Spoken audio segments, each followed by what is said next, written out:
Hi, I'm Gavin, and for my book review, I chose to read Aldo Leopold's A Sand County Almanac.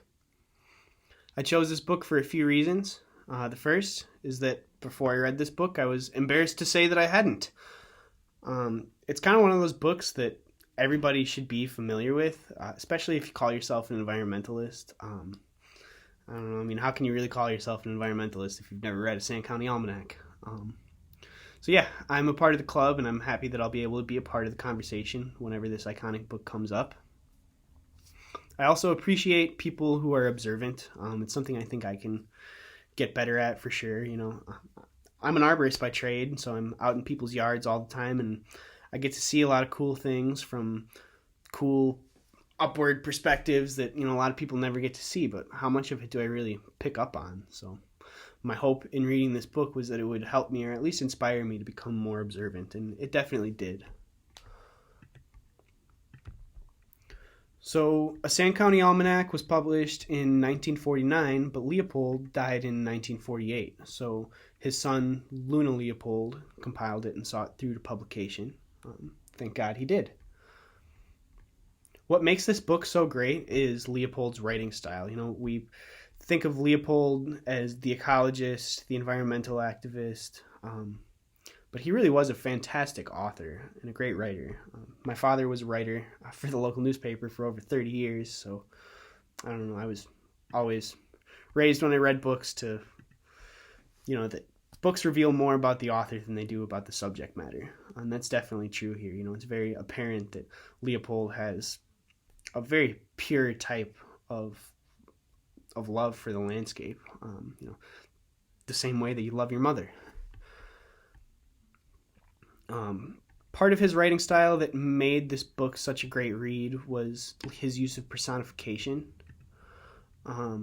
He really made you see the world through the eyes of the subject matter. Whether it be an animal, whether it be a plant, whether it be his dog. It made it really easy to read. Right off the bat, in the January thaw, Leopold talks about a mouse and how the mouse feels grieved about the thaw because his maze of secret tunnels that he spent all winter making and laboriously chewing through the matted grass under the snow, those tunnels are no more, and they're now just open paths exposed to, as Leopold put it, public view and ridicule. It's fun. It's cute, really, to think about, being a mouse and how a mouse might be embarrassed when all the activities of his winter is now there for the world to see.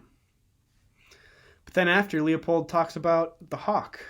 The mouse is sad that the snow is melted, but the hawk is happy, and it brings him freedom from want and fear because it now exposes what's under the snow for him to hunt, ergo the mouse. Leopold asks the age-old question, why does the grass grow? And for the mouse, the grass grows so that he can take it and build haystacks underground for insulation. But the hawk has no opinion why the grass grows. But he knows that the snow melts so that he can hunt again. Isn't that beautiful? Isn't that a beautiful way of thinking? I don't know. He really forces you to see the world through another's eyes. And throughout the book, Leopold is informal, but he's also very well spoken, and it's very clear that he's very well educated, but at the same time, it doesn't really seem like it. He seems like he could be your grandpa, or he could really be anybody's grandpa, but he really does remind me of my own maternal grandfather, who passed away a little over a year ago. So reading this book, it was great. A lot of times I felt like my grandpa was speaking. And Leopold evokes emotion. His tone that makes his love for the land so apparent, I don't know, it really carries over to the reader, I guess. It gives me the warm and fuzzies inside. And as I mentioned, Leopold was very well educated. He was a very smart man. And in this book, he included a lot of really complex biological and ecological concepts, but he presented them using layman's terms and in a way that was beautiful. Some of the subject matter you might find in a textbook, but it doesn't necessarily come off that way. In my favorite chapter, A Good Oak, Leopold talks about the carbon cycle, and he talks about how this oak tree for 80 years garnered the June sun, and then it stored it in its trunk and is now releasing that carbon into the atmosphere through the intervention of the axe and saw. I don't know,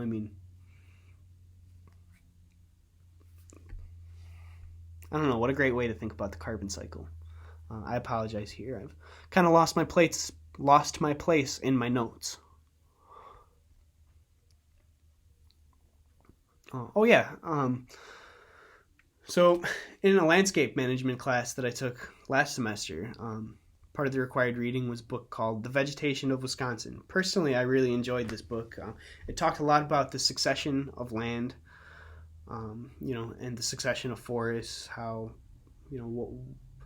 one event can trigger another species to take over. And it just talked about the different types of forests that we see here in Wisconsin. It was a UW publication. It probably came out just a few years after a Sand County Almanac. It was published in the early 50s. Anyway, most of the students in my class thought that this book was very, very dry. And, the subject matter was great, but the presentation was like almost unreadable. But Leopold talked about many of the same concepts here. In the bur oak chapter, he talks about how the bur oak was evolved to withstand fire, and then so it was kind of like, the why we talk about oak savannas and all the bur oaks in oak savannas. But Leopold talked about the same thing, about how after the fields were plowed by us, man, that suddenly the oaks were allowed to grow and become forests. So Leopold covered the same subject matter as this Vegetation of Wisconsin book that we were all forced to read, but I can't see anybody thinking that the way Leopold talked about it was dry. I don't know. Yeah, so Leopold's presentation of material that would sometimes be dry, I don't know, it makes him a great writer. And he's also humorous. At one point he talks about how the county clerk says that his land ends here, but the county clerk is a sleepy man even during the daytime, so before dawn all the land is Leopold's. I don't know, I think that's funny. In the chapter A Fishing Idol, which occurs in June, Leopold is almost playful or childlike in his fishing strategy. He notices a trout that's hiding underneath some thick alder brush, and he wants to catch this fish, and he sees a clearing about 20 yards up, and that's a place he could fish from. So he thinks, should I fish a dry fly downstream? It cannot, but it must be done. And he states that no prudent man would risk $1 worth of flying leader pulling a trout upstream, through the alder stems nonetheless. But, as Leopold states, no prudent man is a fisherman. By and by, with much cautious unraveling, I got him up into the open water and finally aboard the creel. So it's fun, in this chapter. You don't get Leopold, the renowned author, the environmental activist. You get Leopold the fisherman, who seems to be a completely different man, who, as I mentioned before, seems like he could be your grandpa. Another thing that made this book so enjoyable to read was that Leopold is kind of living my dream on his farm. I often think about myself at the age Leopold was when he wrote this book.